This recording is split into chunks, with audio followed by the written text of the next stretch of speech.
Happy Hump Day, halfway through the week. And what a week it has been. I'm Joe Jaquin, CEO of the Patriot Trading Group. Our toll-free number, 800-951-0592. The website at allamericangold.com. Ramon reminded me we're going to be making the switch here, I don't know, in the next week or two.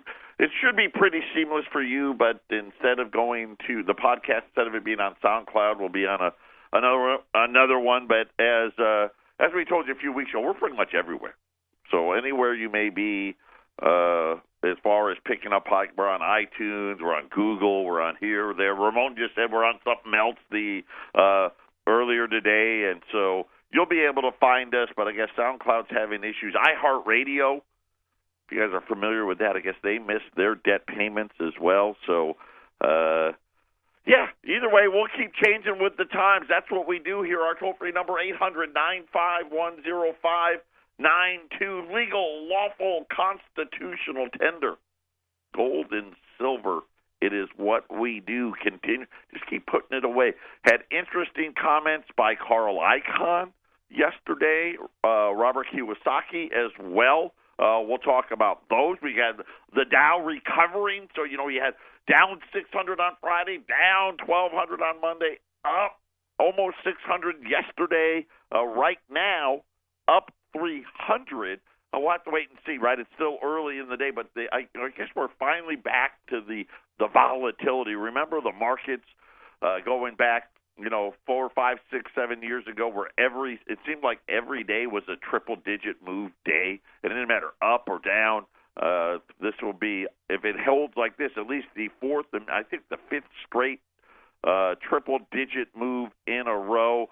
Not a ton of economic data out, more of the buy the dip type things. The bigger news of the day, though, is there or is there not going to be a government shutdown tomorrow? I will say this. Normally, I'm not a big shutdown guy. I think it's nonsense. The president yesterday said, hey, if we don't have an immigration deal, let's shut it down. And now I think the Democrats don't want an immigration deal because they don't have any leverage.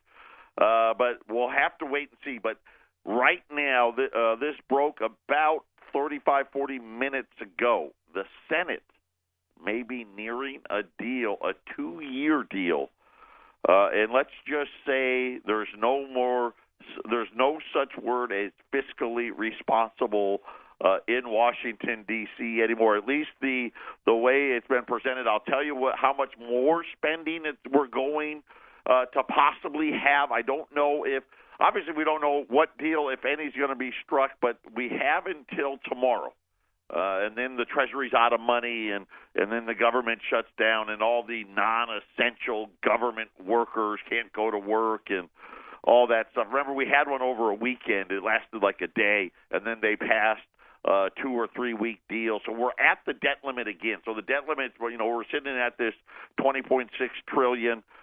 This deal that they're working on, 2-year deal for a budget for the next 2 years, along with a debt ceiling increase, and at least from what I'm seeing, we're going to have and of course this is a big if this one passes, we'll have a debt ceiling well above $23 trillion.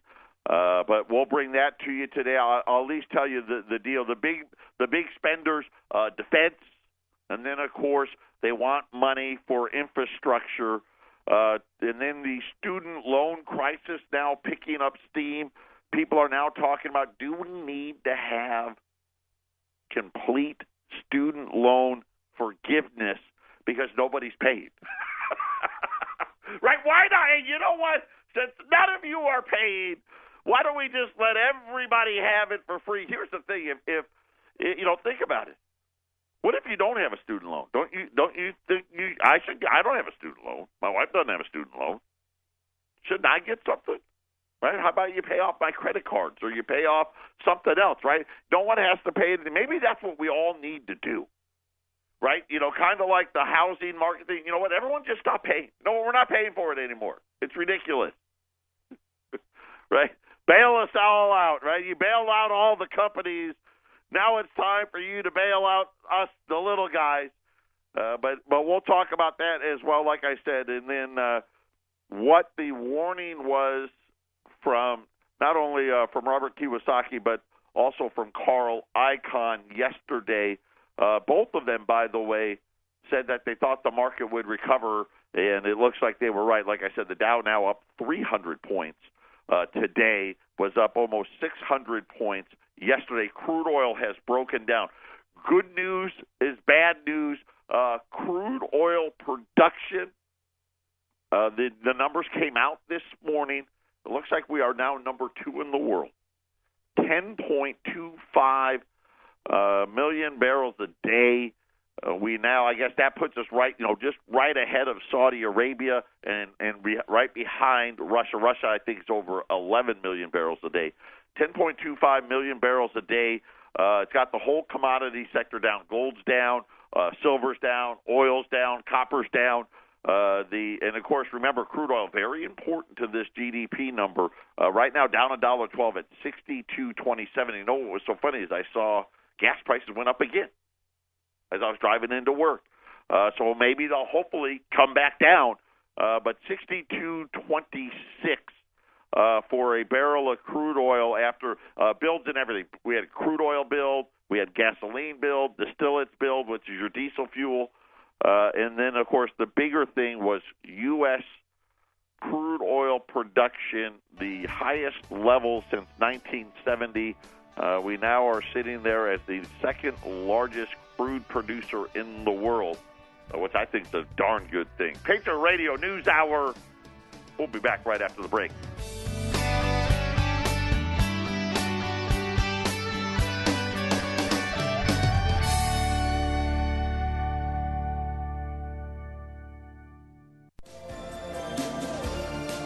Wow. What a difference a couple of minutes make. Patriot Radio News Hour. Charles Evans was out, another one of our great, illustrious Federal Reserve governors, says that he wants to hold back on interest rates until at least the mid-year. So that's going to put this March rate hike into question.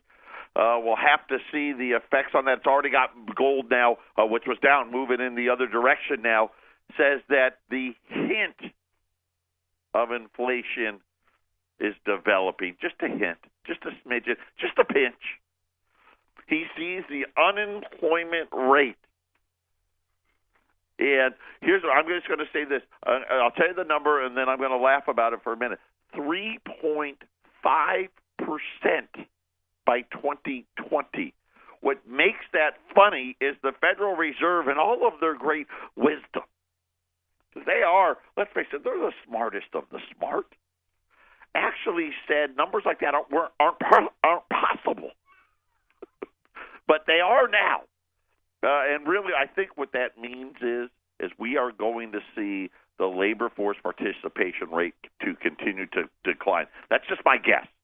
But by 2020, expect an unemployment rate of 3.5%, again, with only a hint of inflation. In other words, he doesn't anticipate that actually parlaying into wage inflation. And here's the thing, you know what? And I would love to give credit, and I want to say it was Goldman Sachs yesterday, where they said the power has been given to the companies. The workers no longer have any power. Therefore, ergo, wages are not going to rise. That the employers have gotten, they've gotten all the benefit, all the, I guess, the changes in regulations and all of those things have been in their favor.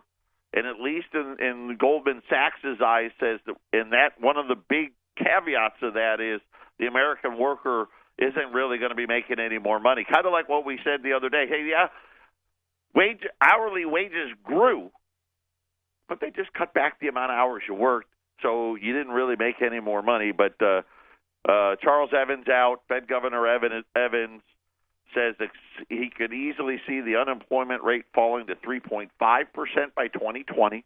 Okay, we're at 4.1 now. Says let's hold off on interest rate hikes. You know, the Wall Street loves that. Listen, we see all what happens when you try to do it. And, oh, by the way, I only see a hint of inflationary pressure. That was Evans, and he's still talking. So as things break, I'll give them to you. But I wanted to go to the Senate. Now, here's something I'm going to tell you. If this version passes, and remember, tomorrow we got a government shutdown if there's going to be a shutdown. We've been funding the budget with all of these, 3-week deals, right? Let's keep it open, let's keep it open, let's keep it open. So we really don't know what's happening with the debt outside of what the Treasury is telling us, which is we're issuing a lot more of it. But this broke this morning. Nothing is final. Nothing is finished. But according to reports, Senate leaders are nearing an agreement on a 2-year budget deal. This would be the first full budget of the Trump era that would also include provisions to raise the debt ceiling. According to the report, Senate Democrats and Republicans are increasingly likely, really we should just call them all the same, because let's face it, they all want the same now. It used to be the difference between the Democrats and the Republicans was one said they were fiscally conservative, and the other was more kind of socialistic and hey, let's redistribute the wealth. Now apparently they both want to redistribute the wealth to whoever they see fit. Increasingly likely that a debt ceiling increase will be attached to a budget deal. Well, it actually has to be because without the raising of the debt ceiling, the government shuts down.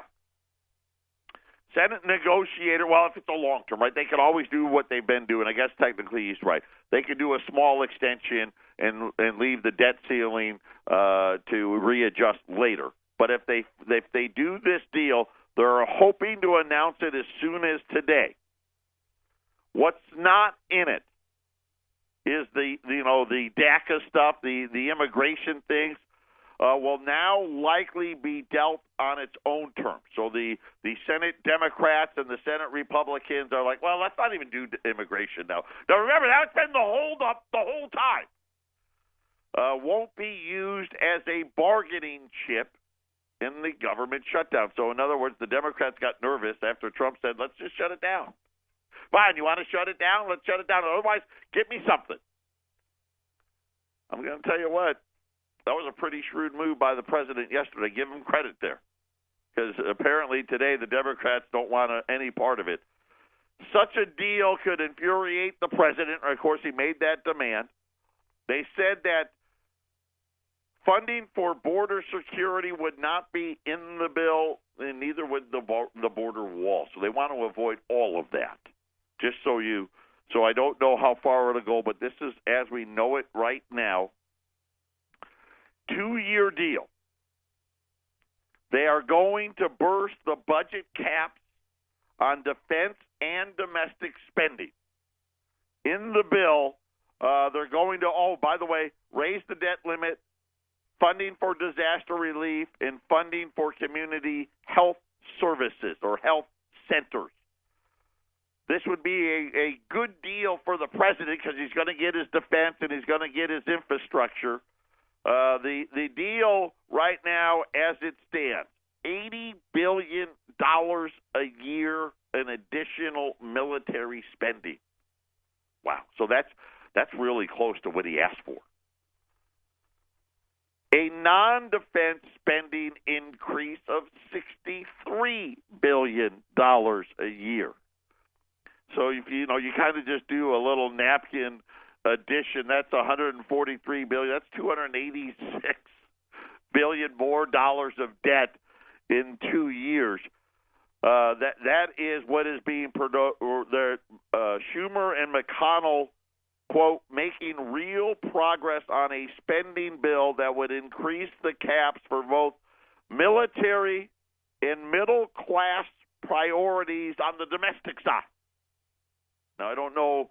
I'm assuming they're talking about infrastructure. If they're not talking about infrastructure, then that's supposed to come out Monday. The president's supposed to do his infrastructure thing on Monday. I'm going to assume that $63 billion includes the infrastructure. But if you do the math, so add another $143 billion to the debt this year, another $143 billion to the debt next year, on top of I think we're at about 900 and some odd billion already. So that would put us over the $1 trillion mark starting this year instead of next year. One guy out there said this is a bad deal. And you could say the word bad 100 times. Jim Jordan, co-founder of the House of Financial Freedom Caucus. Okay, so that's the quote-unquote conservatives in Congress. But this is something where I'll tell you right now, if something like this passes, that's going to be good news for gold. That's going to be good news for Wall Street. That's going to be good news. Well, I guess bad news for the bond market. I get where now Evans is, if this is true, I get where Evans, hey, 3.5% unemployment. We're at 4.1 now, but if we're going to spend that kind of money, man, wouldn't it be great? I would love to be the president. Now, if there is no offsets, by the way, I read the whole thing, at least of what is out there. Not a single mention of a single cut to any program. So you sit there and you're thinking about, well, looks like we're going to be adding $400 to $500 billion a year to the debt with no spending offshoots. So that's gonna do something, right? I mean, that alone, that type of spending alone should get you at least a couple of points of GDP. I don't know that it will, but it could. I mean, the $500 billion. Now, of course, a bunch of that was the tax cuts, which doesn't go dollar for dollar, but this is straight up spending. $80 billion more a year. And it's not, the defense spending, we're already spending something like $550 billion a year on it.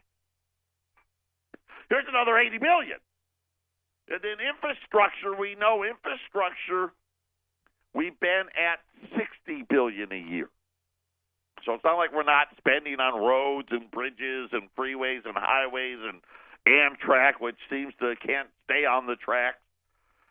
But I don't know. Now they're saying an extra $63 billion. My guess is 40 or 50 billion more in infrastructure, and then you give the Democrats a few bones in there as well.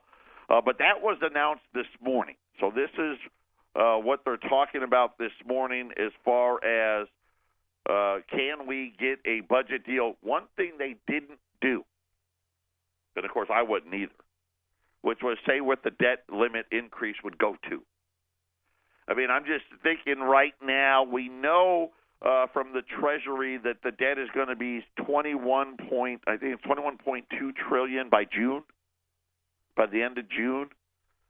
So then you factor in deficits of at least, because remember, when we talk about $1 trillion deficits, that's the good number.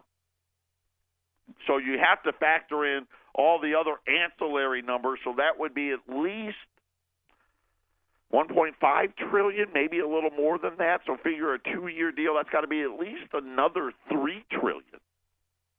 If they want to have no more shutdowns. Now, they could raise the debt ceiling to something smaller, knowing that, hey, we're going to have to talk about it again before, even though we have a budget deal for the next 2 years. But if they don't want to deal with it again until after 2019, somewhere between 24 to 25 trillion dollars, and that will only get us to the end of 2019. If you think about, we started, at 20. right? So 2018, 2019, right? That's $4 to $5 trillion worth of spending. And so you kind of look at all of these budget projections. Oh, the budget deficit is going to be $30 trillion in 10 years. Not a chance. It's going to be $30 trillion by 2022. The way this is going. But that is at least the numbers that are out today. We'll have to see. They have till tomorrow. And again, this is a Senate bill, which is where really, when you think about it, that's where the tough rowing is, because that's 51 Republicans, only 49 Democrats. So if you have 2 Republicans voting no, you don't get a deal. So now they need to get something where, hey, we can have some Republicans voting no as long as we get some Democrats to vote yes. And the way you get Democrats to vote yes, spend a whole bunch of money and they get on board. So that's what we're seeing. We'll keep you updated on that. Like I said, that would be, I don't even know what that would do. My gut would tell me that we definitely get inflation, and we definitely are going to have to see rising rates a whole lot soon. I know Evan said no, but we'll have to wait and see. So that was the word out today out of Congress. When we get back from the break, I'm going to share with you Robert Kiyosaki and then one of Donald Trump's biggest supporter, Carl Icahn, what they had to say about the market yesterday.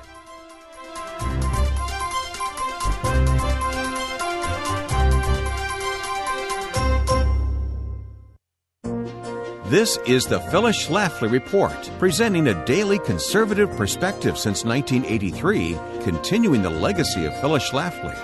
Now, from the Phyllis Schlafly Center Studios, here's Ryan Haidt. Senator Jeff Flake was a frequent attendee at the Koch brothers' conferences of donors, and he has remained anti-Trump to this day.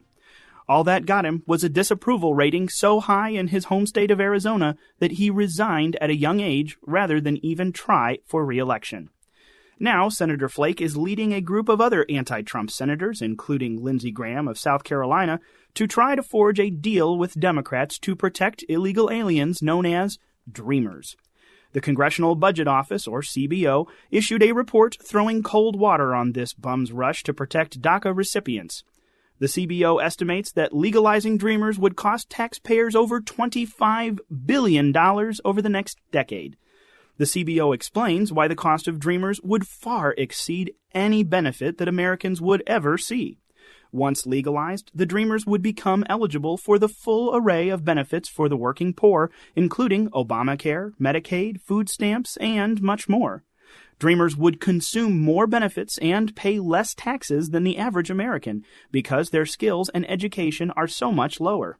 Even though most Dreamers are now in their 20s or 30s, for example, more than half of them never finished high school.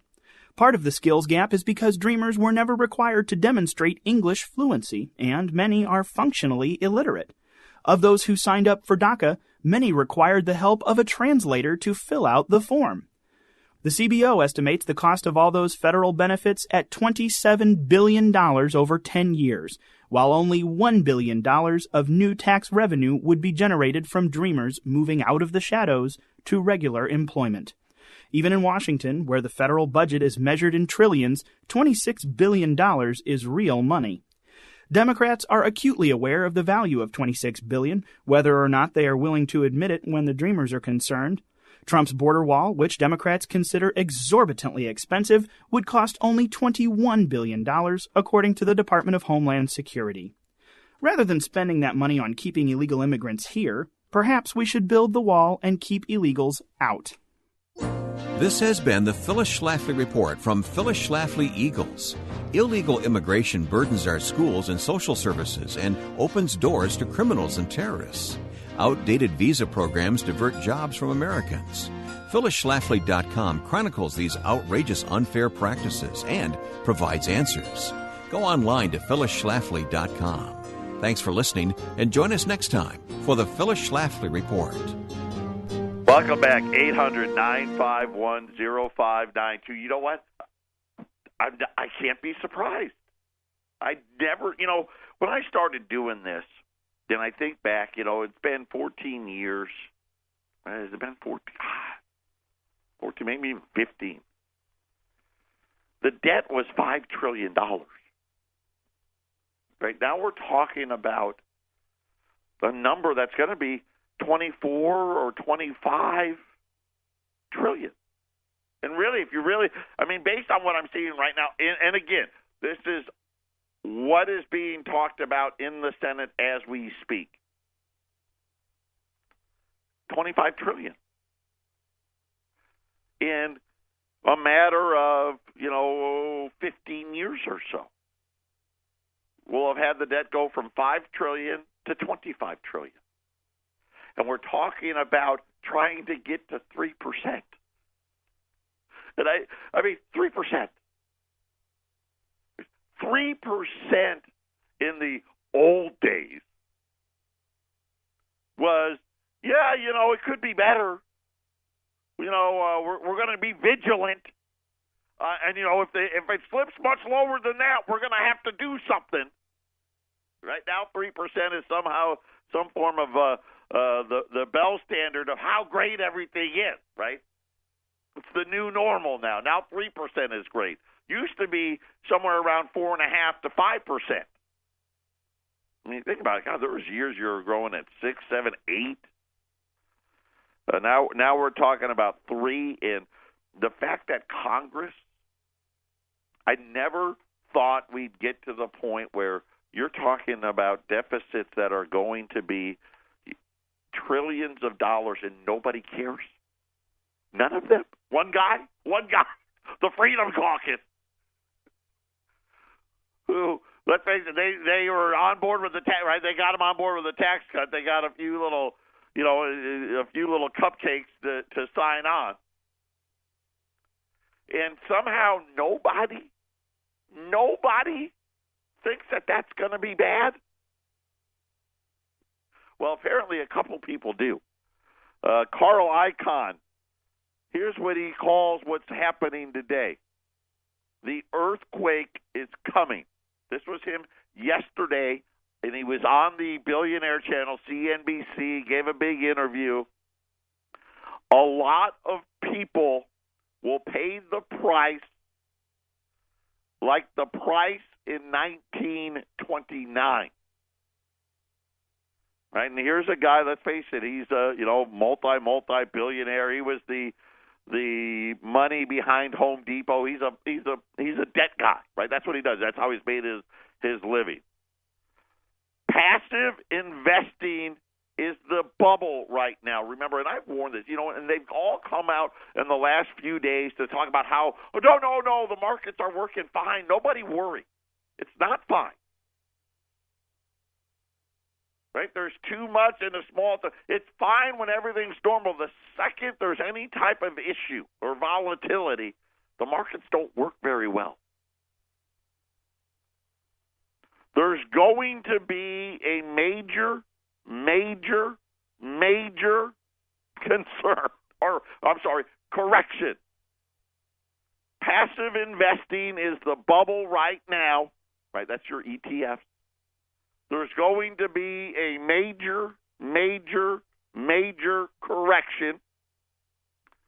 This is a manifestation of a real deep problem we have in our markets. There is a huge bubble of passive money flowing in. Now, again, we can argue about why that is. I know why it is. Right? This has all been created by the central banks with the interest rates and the mispricing of debt. A sort of euphoria, and a lot of people are going to pay the price just like in 1929. I do think this market will bounce back. Okay, talking about the sell-off. So he was on early yesterday.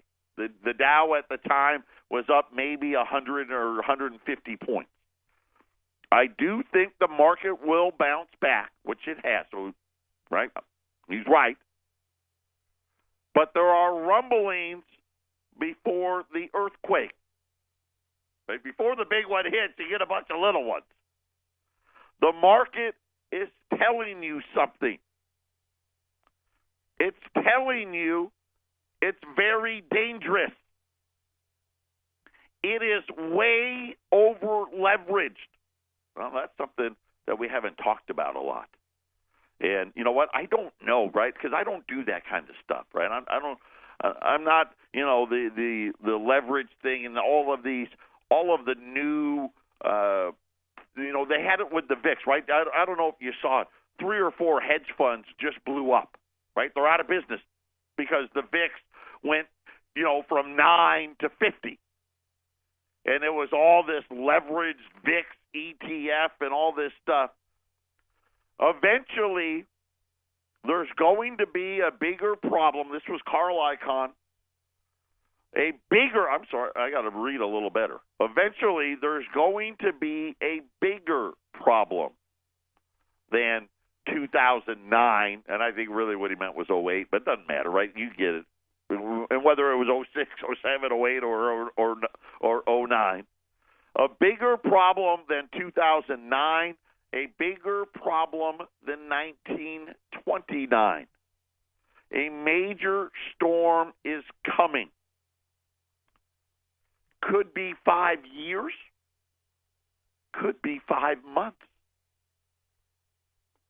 Icahn ended that with saying, no one can tell you what the market is going to do. It's it's fantasy to think that you can. But he added, this is what he thought would happen based on his research. So here's Carl Icahn coming out, talking about the markets, saying, listen, I've been doing this a long time. This is what my research tells me that's going to happen. And, oh, by the way, I'm going to make a bunch of money when it does. I am still concerned that one day you'll see a break like you had last week, but it's not going to come back. The casino is on steroids. The market is a casino on steroids. They add that the veteran market maker watcher said that this is not the explosive time yet. Right? Like I said, he said, 5 months, 5 years, not really sure. But the casino is open. The casino's on steroids. And it's going to be worse than 08, 09. It's going to be worse than 29. Patriot Radio News Hour. We'll be back right after the break. 800-951-0592.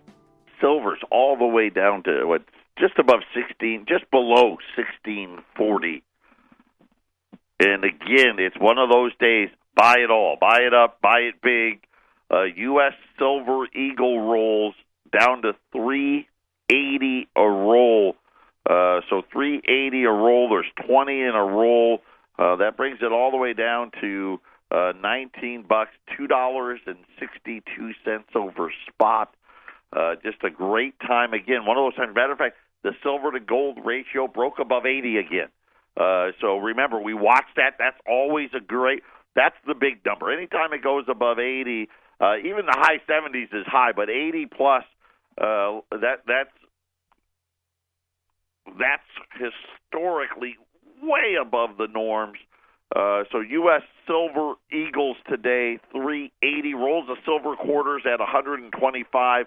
Either way, both great ways to get into the silver markets at 800-951-0592. And of course, the thing is, silver tomorrow can be up 60, 70 cents. It just happens, right? It moves a lot.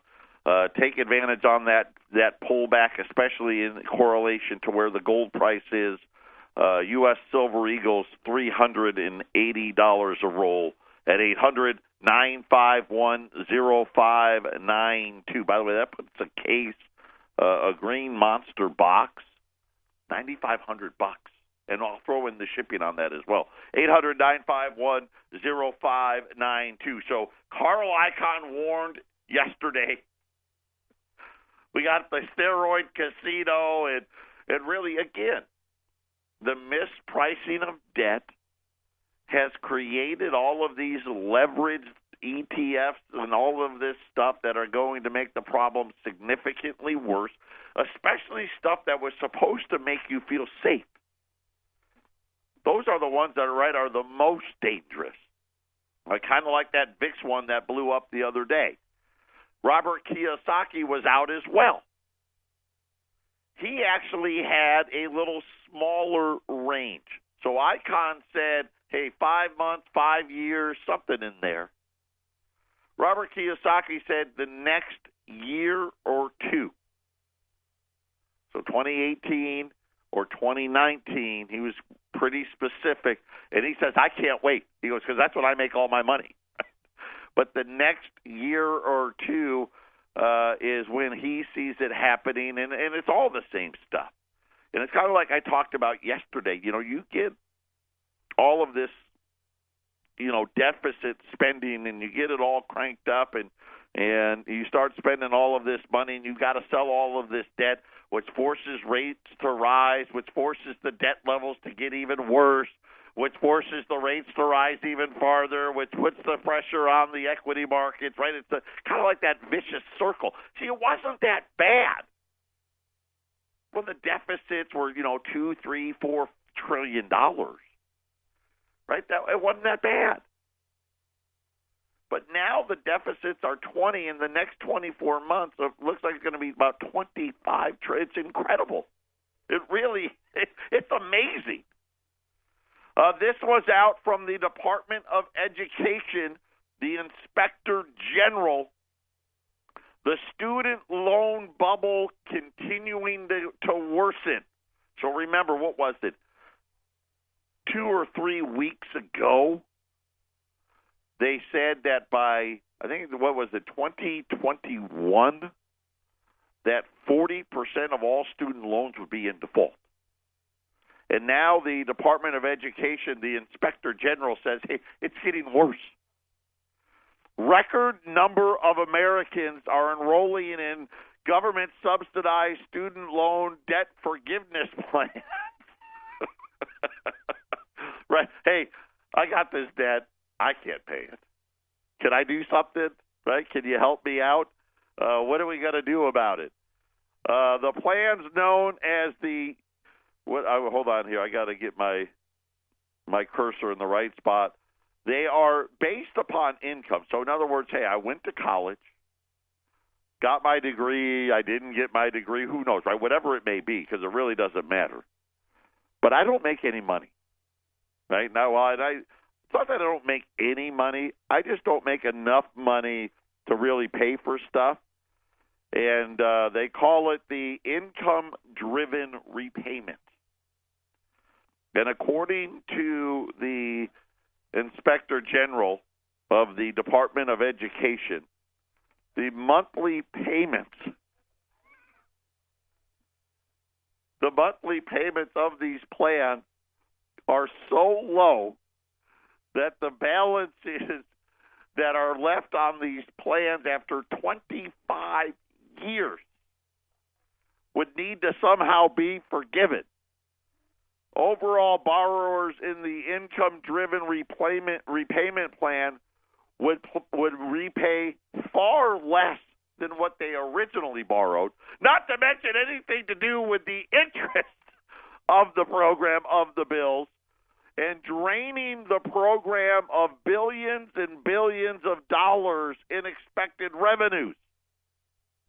A report last month, 40% of student loans taken out, okay, I had the dates wrong, 40% of the loans taken out in 2004 will be in default by 2023. This is just the 04 number, right?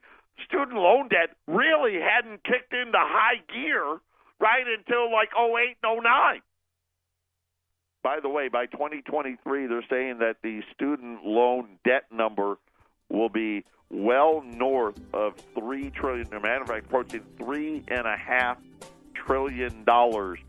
By the way, the 40% number blowing past anything anybody ever expected, and now going to create a budgetary issue for the Department of Education. Go figure. Don't worry. We'll just throw that on there. Call the Republicans. They love to spend money now.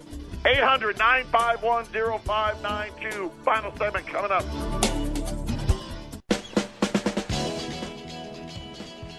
All right, we just got an update. They're bumping up the numbers again now. Senate leaders eyeing a potential deal to raise the budget caps by $300 billion. So we're at $286. Nope, that's not going to get it done. Let's go $300 billion. How it would work: $80 billion in defense, $63 billion in non-defense in year one. Year two, let's bump that number up, right? We'll go $85 billion in defense, $68 billion in non-defense, plus saving some room for a couple of $4 billion worth of some cupcakes, right? Right, some earmarks or whatever to get someone to vote for it. Looks like the Congress, at least the Senate, looking at trying to avoid a government shutdown, adding, let's just call it $150 billion a year to the deficit, which would put us well past the $1 trillion a year number. And again, that would be the good number. Still, I have yet to see anything on what they're going to raise the debt ceiling to.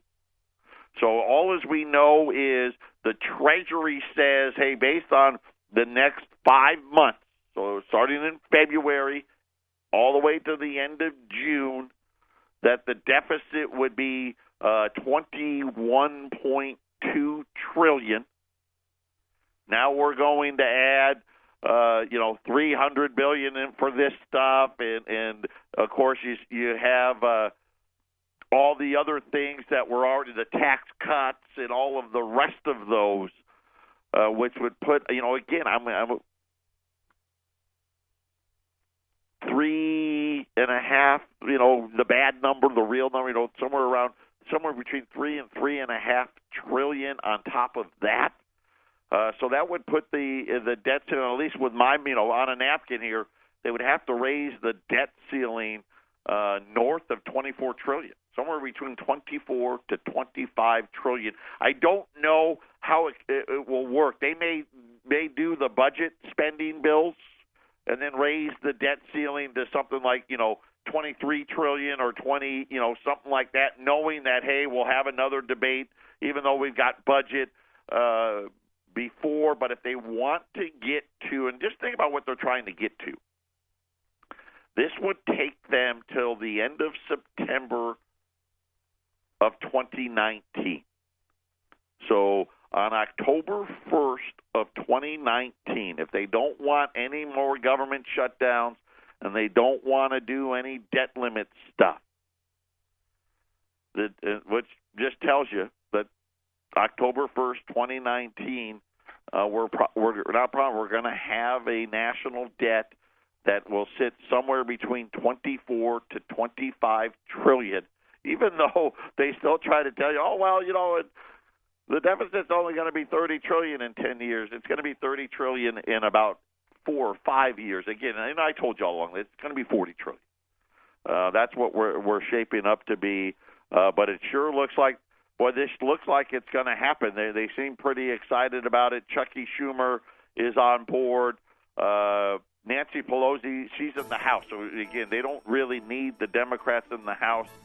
They do need the Democrats in the Senate, and it looks like they're going to get that support. So $300 billion added to the national debt with this new budget deal if it comes to fruition. U.S. Silver Eagles, over 80 ounces for an ounce of gold, $3.80 a roll, $125 a roll on quarters, 800-951-0592.